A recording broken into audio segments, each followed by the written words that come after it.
when I say that because I no longer live in Bangalore and I miss it every single time. My question is to the panelists out there. Being a founder might seem very glamorous, but it is a very painful job.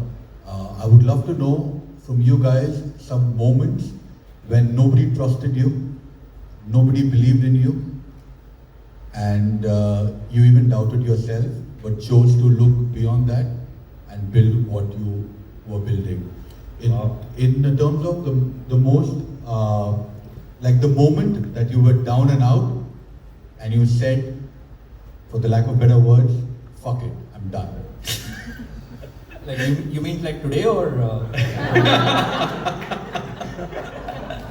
I love that, Edward. Thank you. Yeah. But I mean, like, we're going to take this question offline, like high level, vulnerable kind of question to set this off for like the next piece, which is where we like sort of talk about builders and the builder